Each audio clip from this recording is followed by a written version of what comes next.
걱정이 없습니다. 정말 뭐 여러분 너무 잘 아시다시피 6.25 전쟁 직후에 우리나라가 세계에서 제일 못 사는 나라 아니겠습니까? 1인당 국민 소득이 67불.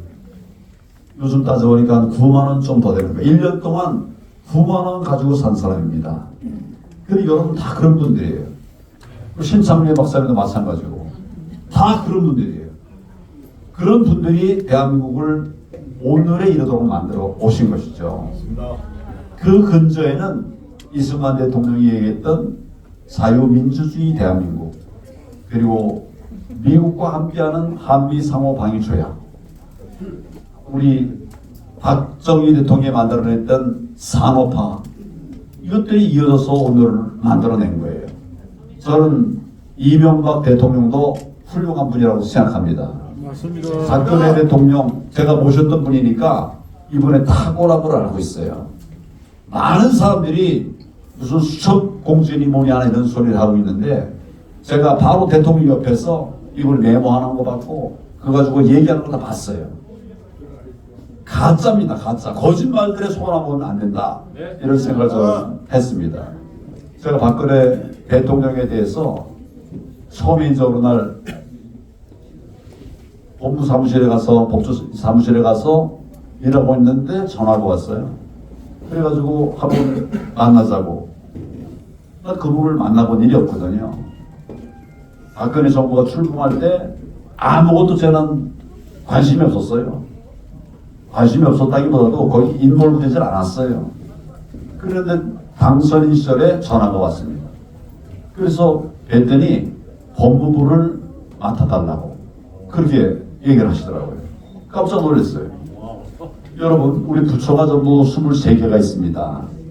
근데 그 중에 대통령이 가장 챙기는 것은 어느 장관일까요? 법무부. 법무부예요. 왜 그러냐 하면 법무부 장관이 검찰을 지휘할 수 있거든요. 검찰 수사 지휘권도 있어요. 검찰이 수사하면 뭐든지 다 막아낼 수 있고 이겨낼 수가 있는 거죠. 그러니까 역대 대통령이 전부 자기 최측근을 썼어요. 역대 대통령 다 보십시오. 고향 사람, 후배, 아는, 이래가지고 굉장히 혈연이라든지 가장 친한 사람만 썼어요. 저는 박근혜 대통령하고 아무 연이 없습니다. 그리고 왜 그분이 저를 대통령으로 법무부 장관으로 지명을 했을까? 어떻게든지 나라의 정의를 구현하고 법치를 세워가고 흔들리는 나라 흔들리지 않게 붙잡아달라. 그래서 법무부를 맡긴 거예요. 제가 그래서 열심히 했습니다. 저의 능력에 있는 한 모든 걸 다해서 통진당 해산도 그래서 해낸 거죠. 맞습니다. 결국 대통령이 저를 국무총리로 또 지명을 하셨어요. 저는 그때 국무총리 될 때 제 기억에 제가 50대였던 것 같아요. 그래가지고 나는 조금 더 정부 일을 하고 가는 게 좋겠다 그랬는데, 다시 또 연락이 와서 지금 상황이 어려우니 저도 나오라는 거예요. 그래서 이제 총리를 한 겁니다. 그리고 그 과정에서 많이 어려웠던 것들을 대통령과 함께 잘 힘을 합해서 대통령이 말하는 그 혁신 정책을 추진해 왔습니다. 대통령의 혁신 정책을 여러분 다 기억하실 거예요. 4대 구조 개혁이라는 걸 했어요. 뭐 공공개혁이라든지 노동개혁이라든지 교육개혁이라든지 이런 4대 금융개혁이라든지 이런 것들을 했습니다. 결국 이런 것들이 완성을 하지 못했지만 어느 정부도 시도하지 못한 것들을 엄청난 많은 것들을 했어요. 그리고 거기다가 손톱 및 가시뽑기라고 하는 거예요. 이건 규제개혁. 규제개혁을 엄청나게 많이 했습니다. 매년 우리가 수만 개의 규제들이 생겨나는 것을 다 없애가지고 규제 인용률, 그것이 맨 처음에 우리 정부가 추적할 때는 8%밖에 안 됐어요. 그러니까 1000명이 100명이 하면 8건만 인용을 했었어요. 근데 박근혜 정부 마칠 때는 40%가 수정이 됐습니다. 그러니까 나머지 20%는 왜 안 하냐? 나머지 40%, 60%는 왜 안 했냐? 이걸 제가 이제 따져봤더니 이건 대부분 안전 규제예요. 안전 규제. 자동차 운전 속도라든지 뭐 이런 규제. 그러니까 그거를 풀 수는 없으니까 바꿔 말하면 풀 수 있는 모든 거를 다 했습니다. 그게 박근혜 정부였어요. 근데 탄핵으로 이거 다 넘어져 버렸고 또 문재인 정부가 그 대통령의 모든 걸 다 폄훼해 버렸어요. 저는 최순실이라는 사람을 몰랐습니다. 총리 때 국회에서 안한국의 국회의원이 당신이라고 안 했네. 총리는 안무개를 아느냐? 최순실을 아느냐? 몰랐다 그랬어요. 총리가 어떻게 그걸 모르냐? 그래서 그럼 당신은 최순실을 아느냐? 그러니 모른다는 거예요. 나도 모른다. 그 사람의 이름은 알지, 신문에 나온 건 알지만 난 그 사람 한 번도 만나본 적도 없는 사람이다. 이래서 그 얘기 처음 나올 때 나는 뭐 좀 황당한. 그래서 이제 부안해동하고 또 이 어깨 등에 타는 걸 뭐라고 그래요? 무덤. 하여튼 이 엉터리들이 대통령을 등에 업고 가는 것이다. 그렇게 내가 얘기를 했어요. 대통령 그런 사람 아닙니다. 네, 지금 이제 대통령이 너무 힘들고 어려우니까 사람들 안 만납니다. 안 만나는데 많은 분들이 저에게 물어요. 대통령께 뭐 말씀을 드리고 있습니까? 말씀 드리려고 하는데 안 받아요, 본인이. 아무 말 안 들어요. 그냥 통로 하나만 딱 놓고 있어요. 그걸 뭐라고 할 수 없습니다. 그분은 우리하고 다른 삶을 사신 분이에요. 먼저 어머니가 총탄에 맞아서 갑자기 돌아가셨고, 아버지도 부하에, 정말 사랑하는 부하에 총에 맞아가지고 돌아가신 분이에요. 어떻게 정상적으로 생각을 합니까? 그분을. 저는 이제 그렇게 생각할 수 없어요.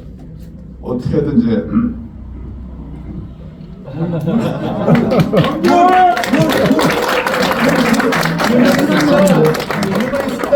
그래서 그렇게 못되게 폄훼를 하는 자유민주 진영을 이렇게 폄훼하는 이런 사람들하고 저는 정말 죽기를 가고 싸울 겁니다. 누가 이렇게 싸울 거예요?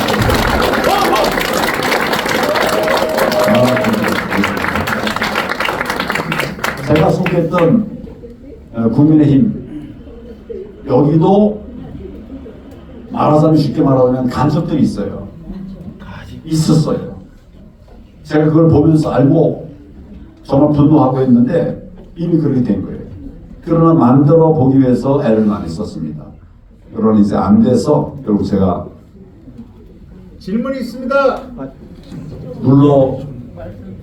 물러나고 이렇게 나와 있습니다. 그러나 이런 꼴이 그냥 넘어져 가는 것은 안 되겠다 싶어서 다시 나왔습니다. 윤 대통령, 저보다 법적으로는 10년 후배입니다. 제가 왜 그 사람의 말을 듣는가? 그 사람을 왜 돕는가? 대한민국을 살리기 위해서 하는 겁니다.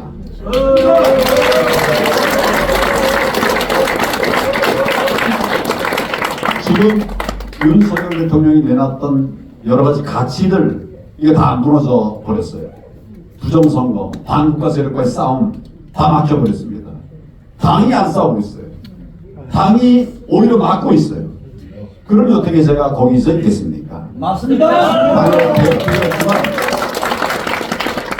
그래서 나온 거예요. 그러나 저는 국민의힘과 싸울 생각이 없습니다. 저는 종북좌파와 싸울 거고 민주당과 싸울 것입니다.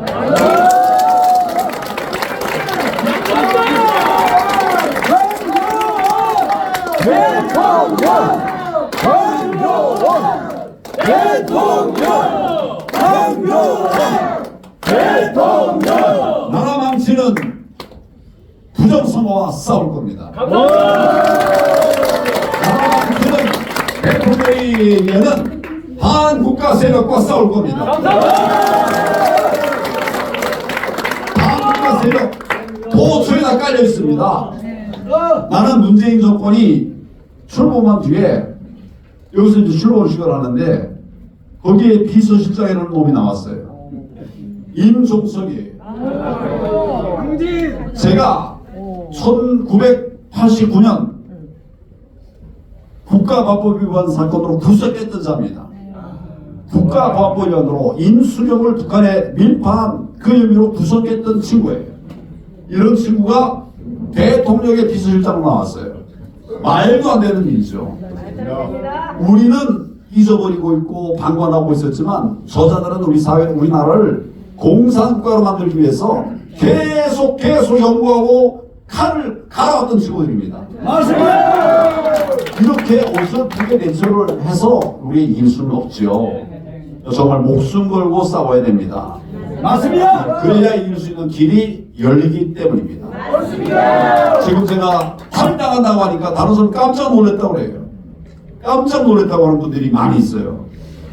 그리고 다시 출마한다고 하니까 그럼 우리가 분열되는 거 아니냐? 그러면 거짓 집단하고 같이 가야 됩니까? 안 됩니다. 저희는 결국 이깁니다. 그건 정의로 한편이 될 겁니다.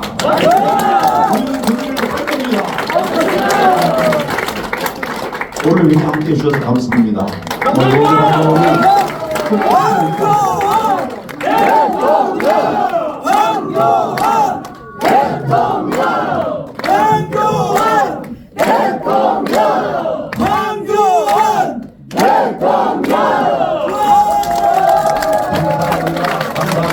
감사합니다. 여러분 이렇게 도와주신 밥값을 해야 될 것 같아요.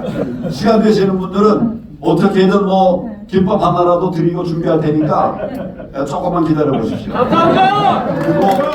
그리고 그 대신에 그 대신에 우리 밥 한 끼 먹으면서 우리 똘똘 뭉치는 그 기회로 만들어 주시면 좋겠습니다. 예, 오늘 이렇게 많이 오셔서 우리 황교안 대표님을 대통령으로 우리 옹립하는데 여러분과 열일과 피와 목숨을 걸어야 되는 자리에 오셔서 너무 고맙다는 말씀을 드리고 저도 도우려고 왔습니다. 저는 서버가 부정선거 전사조작 서버가 국민운동본부에서 일하고 있는 사람입니다. 여기 오신 분들은 다 흩어지면 안 되기 때문에 흩어지기 전에 제가 한 말씀 드리려고 제가 그냥 시민 자격으로 내 개인의 충족으로 한 말씀 드리려고 합니다. 여러분들 오신 분들 중에서 여러분의 핸드폰을 갖고 계신 중에서 아니면 단체를 이끌었던 분들은 단체의 명단에 애국자분들 있잖아요. 그죠? 그런 분들은 A4 용지에다가 집에 가서 쓰시든 여기서 쓰시던 명단을 제출해서 그걸 DM을 작성할 수 있게끔 도와주셔야 오신 보람에 있습니다. 보람을. 그냥 가시면 그게 안 됩니다. 여러분 가시면 개개인이 그런 주문사항을 받을 수가 없습니다. 그래서 오신 분들은 다 열정과 충족이 있어서 오셨기 때문에 핸드폰이라든가 자기가 갖고 있는 보수파 애국자들 DM 요즘에 할 수 있는 일이 있으면은 저기 한남동에서 헌법재판소에서 계속 했던 사람들은 명단을 수백 장, 수천 장씩 갖고 있기 때문에 그걸 작성해서 제출해야 되고 또 하나는 더 열정이 많은 분들은 집에 자녀나 이런 사람들이 좀 알바 형식으로 알바가 아니라 그 재능 기부 형식으로 와서 워드 잘 치는 사람들은 여기 와서 워드 작업을 해줘야 됩니다. 노트북 갖고 와서. 그래가지고 A4 용지에다가 워드 작업할 때 한 사람이 워드 작업을 해서 빨리빨리 해서 그 자료를 다 여기다 수합해서 줘야 나중에 여기서 DM을 전체로 발송한단 말입니다. 그래서 첫째는 여러분들이 갖고 있는 애국자, 보수 애국자들 다 명단 좀 작성해서 A4 용지에 일단 여러분들이 쓰셔라. 보는 사람이 알 정도만 되면 됩니다. 그래가지고 여기서 전문적으로 DM 작업하는 사람들이 보고 DM 작업을 해서 전체적으로 토탈 수합을 해야 됩니다. 그래서 나중에 문자 발송도 해야 되고 또 그 작업을 하는 데 있어서 젊은 사람들이 워드 잘 치는 사람 노트북 갖고 와서 그걸 좀 해주면 좋겠고 또 거기에서 작업하는 사람들을 여기 우리 황교안 대표님 후보님께서 다 일일이 못 챙기더라도 그 팀별로 하는데 오셔서 지나가다가 내가 그 친구를 고생하는데 열악한 상황에 어렵고 힘든 상황에 하는데 내가 좀 가서 밥이라도 사줘야 되겠다 싶으면 팀별로 오셔서 가끔 오셔서 밥이라도 사주는 것이 실제 후보를 돕고 캠프를 돕는 길이다. 그래서 여러분들 가시기 전에 한 말씀 드리려고 했습니다. 저는 아무 자격도 없고 그냥 마음으로부터 황교안 대표님을 후보를 돕고 싶어서 여기 왔습니다. 예.